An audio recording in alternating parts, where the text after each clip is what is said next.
Good evening and welcome to News Watch tonight, and Happy New Year. Trust you're doing well tonight. Thank you so much for joining us in our first broadcast of News Watch this year 2021. We are ready with the latest updates. My name is TONNY, and our sign language interpreter is Boniface Murithi. Let's begin. Now, millions of learners across the country have returned to school just 10 months after the school calendar was disrupted by the COVID-19 pandemic. Many schools have reported social distancing challenges, even as others call for assistance from the government. Our reporter Grace Wangoi visited Nairobi Primary School, which hosts about 2,000 learners, where students flocked in to get admission ahead of learning that begins tomorrow.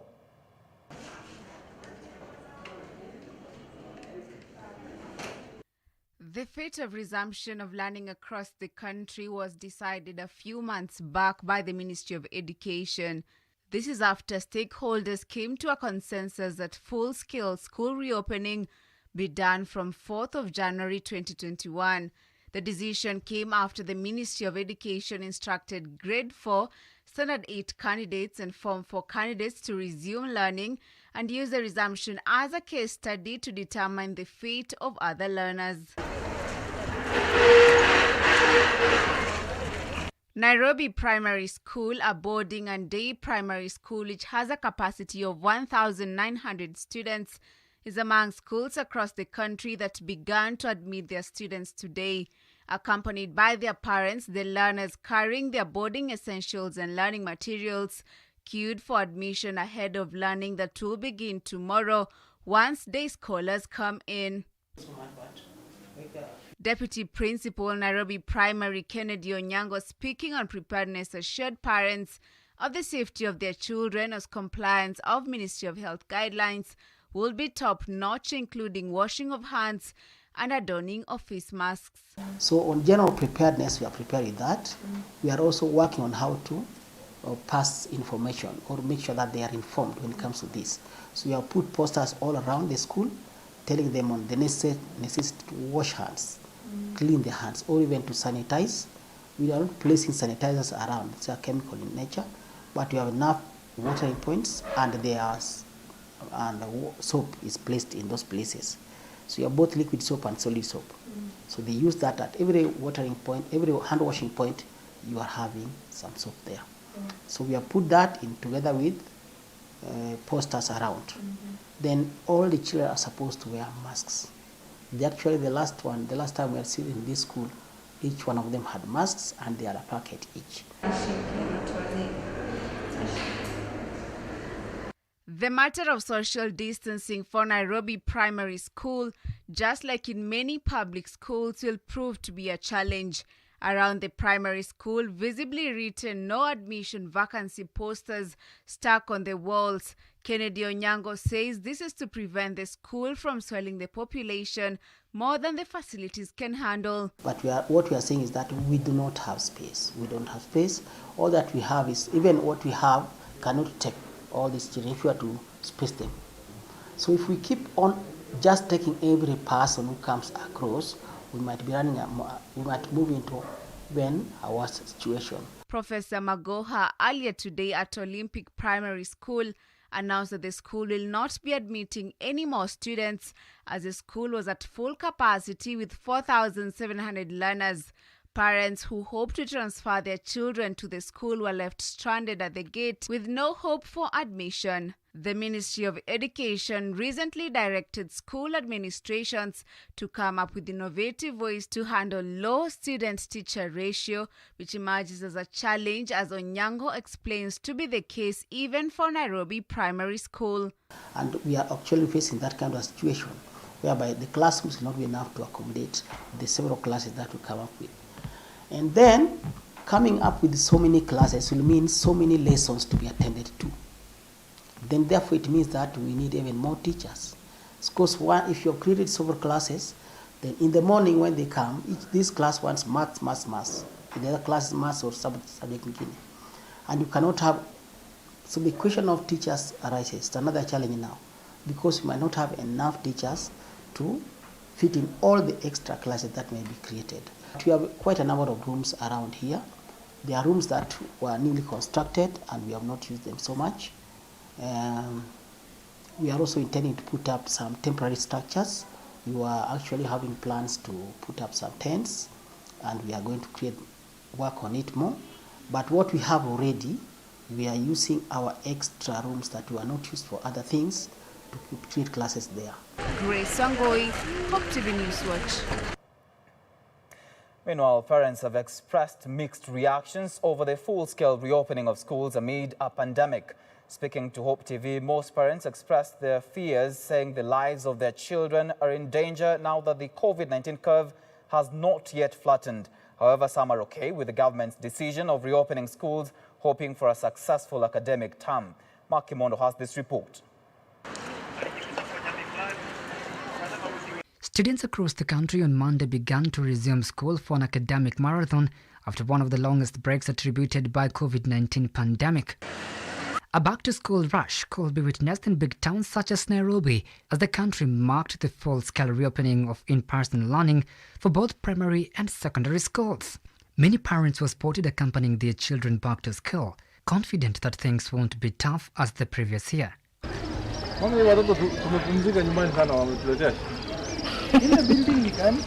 However, many questions still linger on learning amid reports of a possible second wave of COVID-19 pandemic, with a section of parents remaining skeptical on the safety of their children now that the disease is still ravaging different sectors.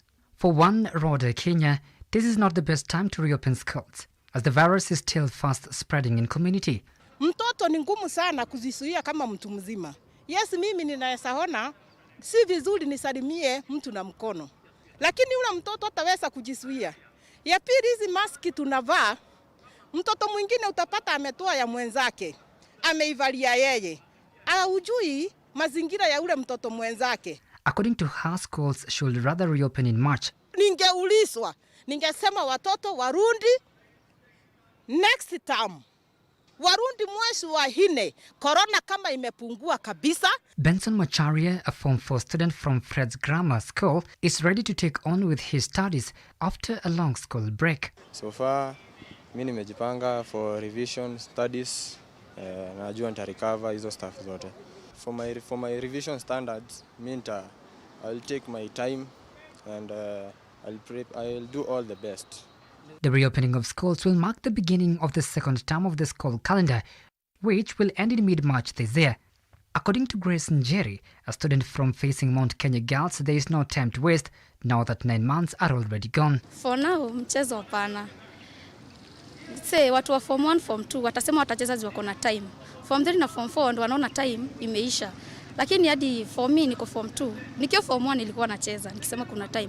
Lakini sasa hivi venye tu una advise huko home na wazazi wako ukienda ushago, miniambia usione kuna time oba, kuna time. Meanwhile, the government has placed the burden of ensuring that COVID-19 protocols and safety measures are met in learning institutions. However, there's still a lot to be done, more so in institutions that are highly populated, as they might find it hard to provide a requisite social distancing for learners. Rhoda is afraid that the lives of students will remain in danger if at all the government won't put in place extra measures to contain the virus in schools. Tumeona makoha akituambia ya kwamba kama leo asubuhi ameongea akasema watoto waende wasomee kwa miti. Mtoto ataenda kusomea kwa miti aje na ijua? Makoha na kuuliza uko wapi? Tukuone. Ukisaidia hao watoto hawajiwezi. Unasema unasaidia watoto hawajiwezi. Kibera hapa watu wa kusaidia watoto wa Kibera ni wengi sana. Currently, many parents are undergoing a financial crisis resulting from COVID-19 pandemic. However, Education CS George Magoha on Sunday assured Kenyans that their children will not be sent back home for lack of school fees, saying the government recognizes the financial burden caused by the pandemic. Moses Minor is appealing to school owners to be lenient on school fees payment now that many parents have been struggling to make an income since the wake of COVID-19. Onelea tu walimu watusikize, watuvumilie, juu wanajua ni mzazi gani alipi, ni mzazi gani ulipa. According to the revised term dates, Term 3 will start on May 10, 2021 up to July 16 and followed by a 10-day holiday before learners resume for the next academic year. different from other years. 2021 academic year, term 1 will begin on July 26, 2021, barely 2 weeks after closing. Mark Kimondo for Hope TV, Nairobi. Education Cabinet Secretary Professor George Magoha has said he's impressed with the turnout of learners across the country as schools reopened after a nearly 10-month break. Speaking during a tour of Olympic Primary School in Nairobi County, Magoha also acknowledged that crowding in schools remains a major challenge, especially given the current requirement for social distancing. Magoha says due to high numbers, some schools in the city are experiencing congestion, rendering the learning environment unconducive for learners. He said the government will allocate additional 140 desks to Olympic Primary School to ease the burden of crowding.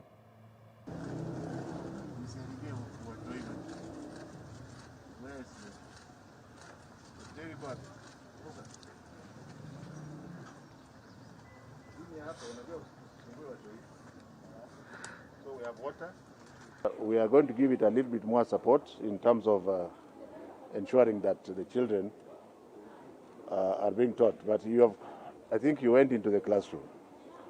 Apart from overcrowding, everything else is normal. Every child is properly masked. Most of those masks they are wearing were provided by the government of the Republic of Kenya, together with our collaborators.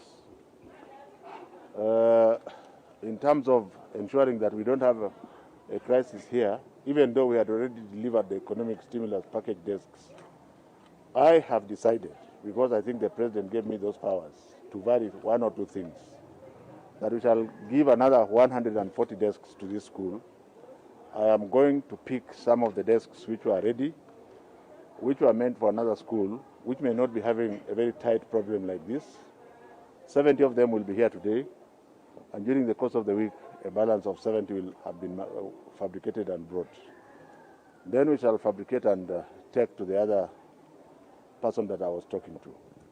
Otherwise, you have seen with your eyes that if we work together, the spirit, when you look at the spirit of the body and spirit of the teacher, the body and spirit of the children, do they require encouragement or discouragement? Let us encourage them. School will not be available because you can see for yourself that it's 7,000, it's 4,700. So this one, even though it is popular, it's not likely that they'll take many children. There are many other schools around that we will make sure the children go to. You can see for yourself that I've ordered a variation of shifting of desks, which were supposed to go to another school this morning, to come here.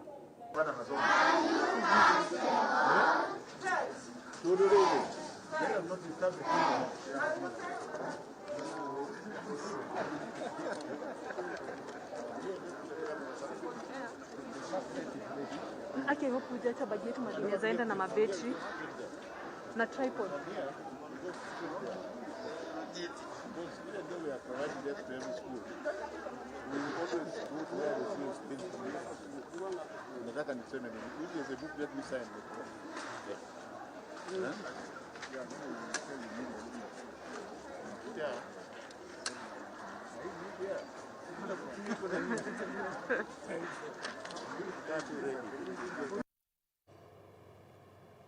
And it's a sigh of relief for a section of business people following the reopening of learning institutions across the country. The businesses which were counting losses after schools were closed in March 2020 due to the coronavirus pandemic have now started to pick up as schools reopen. And as Alice Diana tells us, parents and guardians have continued to stream into shops selling school items to buy for their children learning materials. A section of the business community in the country has received a major boost following the reopening of learning institutions across the country. For the entire period when learners were out of school, school uniform traders, booksellers and transport operators were counting losses. On Monday, many shops selling school books and uniforms saw a flurry of activity as parents and guardians rushed to purchase books and other school requirements. Long queues were witnessed in a section of shops across Nairobi Central Business District, even as parents decried high cost of the school items, forcing them to dig deeper into their pockets. Mary Wamboi, a business lady selling items such as school socks, muffins and padlocks, is however a happy trader as her business has boomed in the past few days. Siku kama mbili biashara imekuwa mzuri. Sababu tunauza tulikuwa tumekaukiwa sana tangu COVID-19 ikuje, lakini kwa sia wa school uniform wase kuuza uniform, hata nasi vitu zetu zinaenda. Tunauza socks za shule, muffins na zile maboxa na makifuli ya shule. Sisi hatuuzagi uniform sababu sasa sisi tuko nje na huwezi kuuza zile vitu ziko ndani ya duka. Sasa wacha niseme tumefurahia na tumesaidika. Wamboi, who has been in this business for over 10 years, says life was difficult for her and her family following the closure of schools in March 2020. Tangu ni March ama shule ilifungwa April. Tumepoteza sana, hata tulikuwa tunauza, hata unaenda nyumbani bila kitu na uko na watoto unaona na fare. Tena fare ujue iliongezeka sababu unakalia kiti hii ingine unalipia bure. Si ati kila mlikuwa mnalipa 50 unalipa 50, utalipa 100 ndio ulipia hii haina mtu. Kwa hivyo COVID ilitunyanyasa sana ama kutufinyiria, lakini yote tunashukuru kwa Mungu sababu itakuja kuisha. The transport sector is also raking in money from the back to school rush as majority of vehicles have hiked their fares despite government's warning on Sunday. They will not hike the fares. We appreciate that and recognize the fact that parents are coming from a very difficult period whereby they are constrained economically. The last thing we want is them to be overcharged in terms of the kids going back to school. After close to 9 months of no business following the closure of schools, business people like Mary Wamboi can now afford a smile as their businesses have started picking up following the reopening of schools across the country. For Hope TV News Watch in Nairobi, I'm Alice Diana.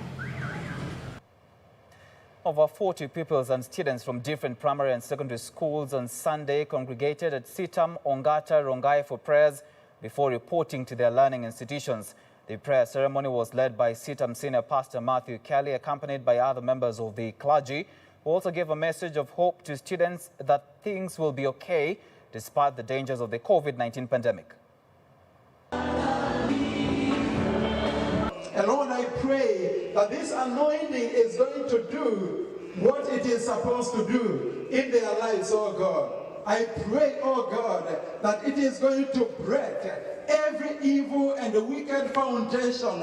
Itam Rongai, we were able to pray for our candidates from Standard 4, Class 8, and Form 4, about 40 of them.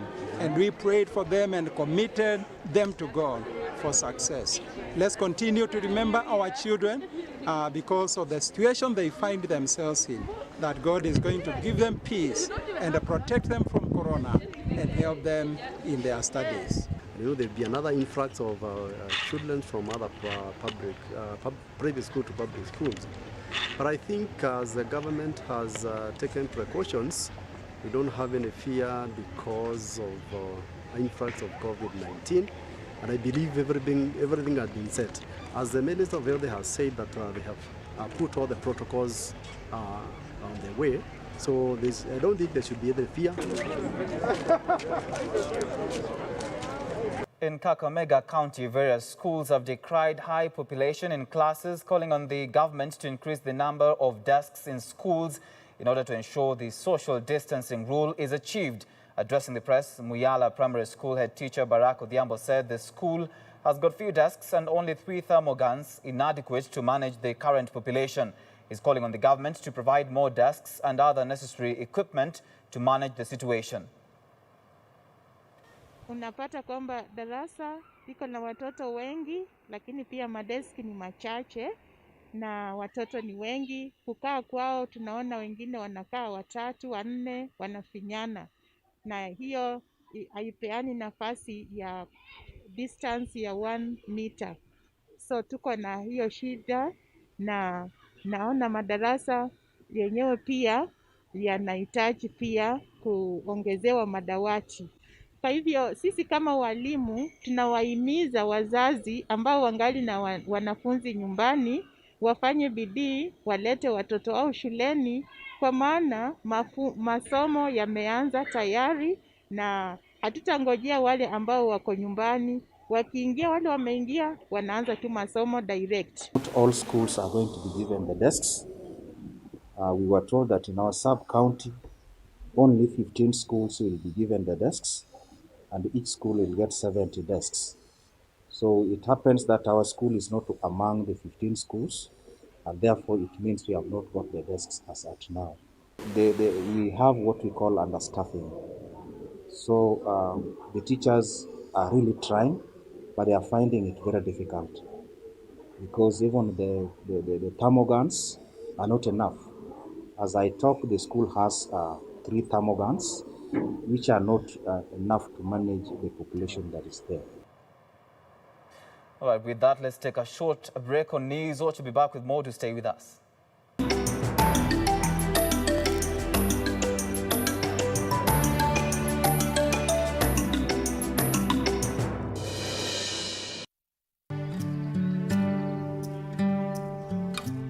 Join John Carson every weekday as he takes us on a journey through the Bible. Whoever shall seek to save his life, if you go back to living for yourself, you're going to lose it. But whoever shall lose his life, give up his life for my sake, he shall preserve it. Enjoy interesting, knowledge-packed, yet simple teachings through his humor and in-depth understanding of God's Word. The last people that tried to put God in a box, literally, he rose again. He wouldn't stay in their compartment. If God was small enough for me to figure out, he wouldn't be big enough for me to worship. Tune in to Hope TV for John Carson every 10 p.m., 4 a.m., and 10 a.m. weekdays on Hope TV, where you look and live.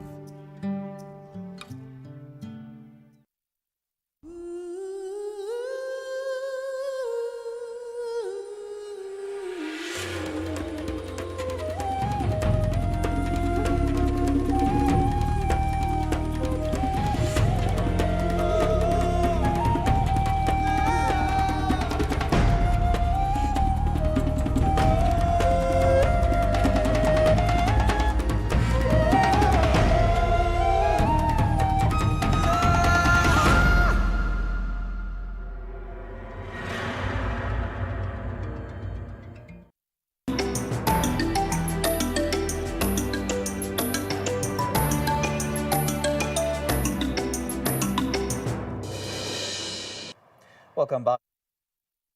Of the clergy in Kitui County now want the president to intervene in the ongoing nationwide nurses' strike that has paralyzed service delivery in public hospitals.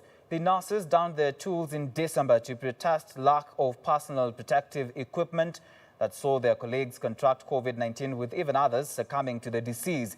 The medics also demanded medical cover to cater for medical bills once hospitalized due to COVID-19 complications, and guaranteed compensation if anyone succumbs to the disease.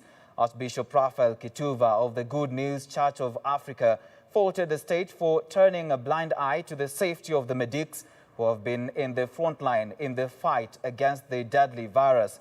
The nurses are the only healthcare workers who are still on strike after the government recently inked a return-to-work agreement with doctors and clinical officers who are also on strike. He spoke at Kibwea Prison in Kitui South, where his church donated assorted foodstuffs to inmates. Tumuulize vile vile Rais wa Jamhuri ya Kenya aangazie mambo ya madaktari. Maana mkipatwa na ugonjwa hapa na mpeleko pale ile ya serikali, ile hospitali ya serikali, mkuta hakuna mtu. Sasa utarudi hapa uje kufanya nini? Ni kufa. Kwa hivyo tuangalie mambo ya doctors na nurses, na wao wajali huo mwito. Maana walisoma na wengine hawakupata nafasi ya kuwa madaktari, wakaanguka mitihani, na wengine hata wakawa akili pungwani. Lakini wao Mungu amewapatia akili timamu, wajali kushirikiana na serikali, na serikali iwawekee mikakati ambayo wanaweza kufuata. Kwa hivyo wapatiwe mazingira, na hiyo medical cover yao na insurance zao ziwe za hali ya juu, maana hiyo kazi wanafanya ni dangerous, very risky.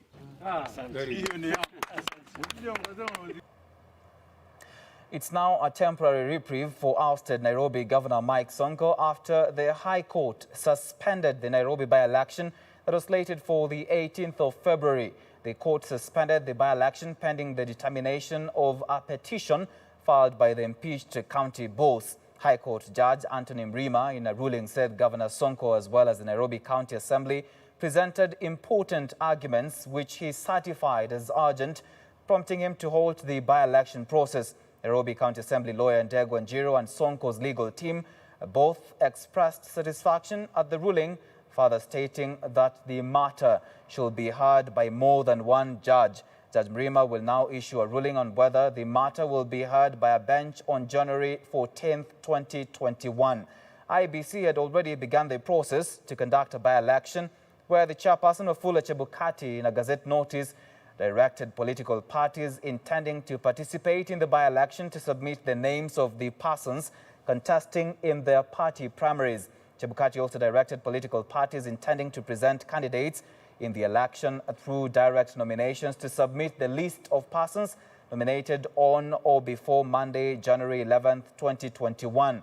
The days for the nomination of political party candidates and independent candidates for the by-election was set for Monday, January 18th and Tuesday, January 19th, 2021.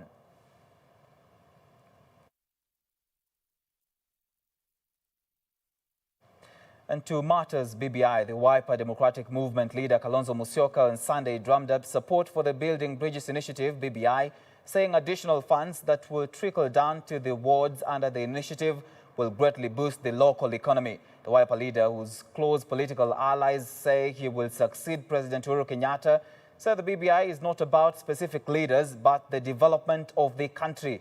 Kalonzo was speaking at Lenkisi, Kajiado South, at the home of Governor Joseph Ole Lenku.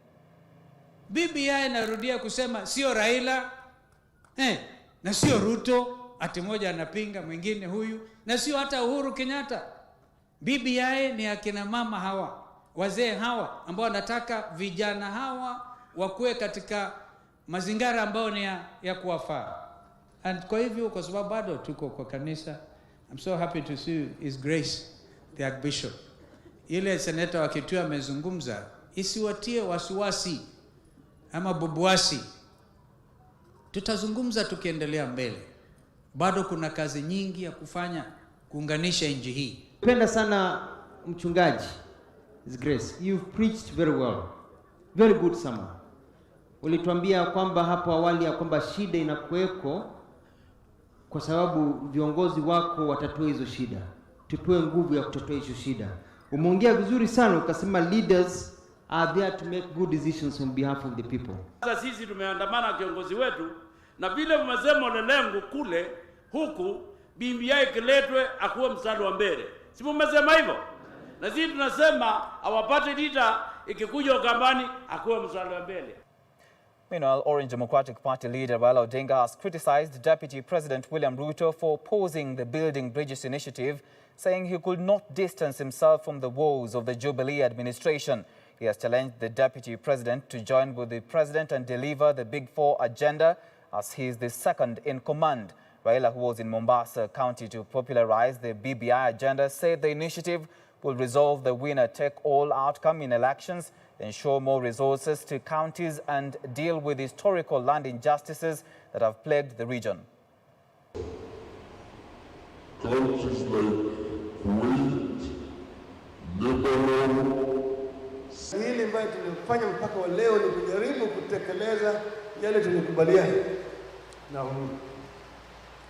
Lakini yule ambaye amekuwa naibu wake enzi hili ya kwanza amefanya miaka 5, sasa tena miaka 3 wamefanya, wanaanza kuruka sasa, sema yeye anasema yeye si responsible mambo ya BBI. Mambo ya BBI. Anakula mshahara, akona security, ana kila kitu ndani ya hii serikali. Alafu yeye anaanza kudhulumu hiyo serikali, anasema Raila yuko responsible. Si unafiki? Si unafiki?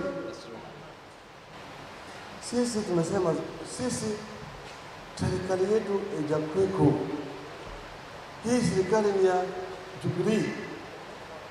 Wao wenyewe, ikiwa mtu ambaye amekaa na bibi mtoto imetoka, anaangalia mtoto anasema huyu si yangu. Na wamekuwa watu wawili wanaishi hapo katika hiyo nyumba. Sasa yeye anasema hii mtoto si yake. Anaanza kusema hii mtoto ni ya nani? Si mtoto ni ya nani? Sio Uhuru na Ruto. Ndio. Si hao wawili.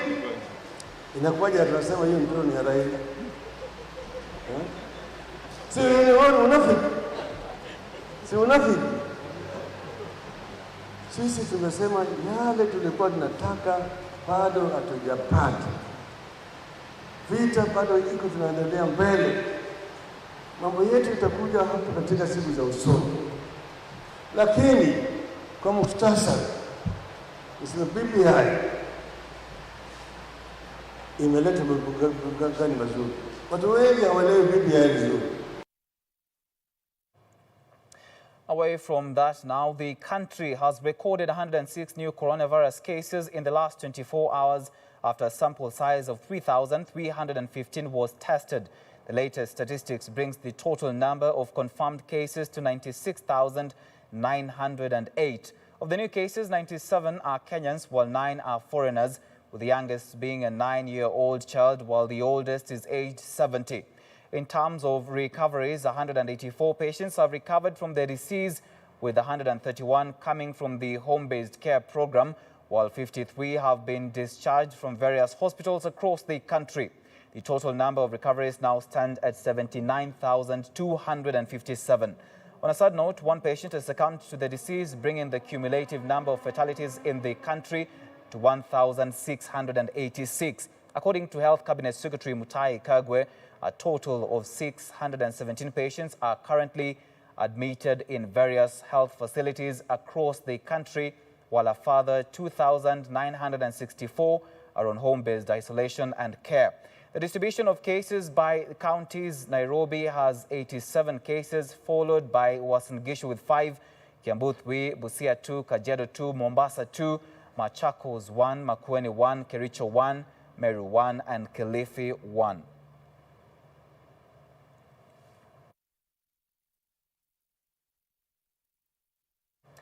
Moving on, the Nyandarua County Education Board has exuded confidence that over 800 schoolgirls who became expectant during the COVID-19 break will report back to school. Nyandarua County Executive for Education, Ndungu Wangenya, who is also a member of the board, has called on parents to release the learners, saying the county is committed to girl child education. Speaking at Retire Primary School in Daragwa constituency while inspecting the reopening, Wangenya said no one will be locked out of school. The school head teacher, Isaac Kibe, said the school recorded a 97% turn-up on Monday morning. Tumekuwa tukizunguka siku ya leo kuhakikisha na kuona kwamba shule zetu zimeanza masomo kama vile ilivyoagizwa na rais wetu, ndio tuhakikisha kwamba shule zetu zimerejelea masomo siku ya leo. Leo tumefungua shule. Wanafunzi walifika shuleni kwa wingi, wamekuwa na hamu ya kurudi shuleni. Tunajaribu kuwahimiza wakae kwa kuweka social distance na pia kufuata maagizo ambayo tumepatiwa na Wizara ya Afya. Let me begin from March the 15th when we left. The learners went home and they carried their books, the textbooks and their exercise books, and they were reading them there at home. So they were doing studies. And when they reported it today, I tried to ask them questions and they could answer those questions. So I believe the preparedness, it is with them. Down here in Retire, the population is very big, and we are going to try as much as possible to involve these learners and to make them understand about coronavirus. It's real, let me say that. And once they know that it's real, they will be able to keep social distance. They'll be able to manage themselves properly. They'll be able to wash their hands so that everything is going to run smoothly.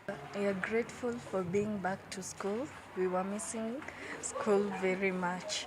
And now that you are here, we are going to do our best as we wait for KCP. Our teachers around here are the best teachers we have ever met, and they are going to assist us to pass KCPE, and with great hope, we believe that you're going to pass. All right, with that, we've now come to the end of this live broadcast tonight. Thank you so much for watching. I'll see you again tomorrow, same time. My name is TONNY, OMONDI, and our sign language interpreter has been Boniface Murithi. Have a good night, and God bless.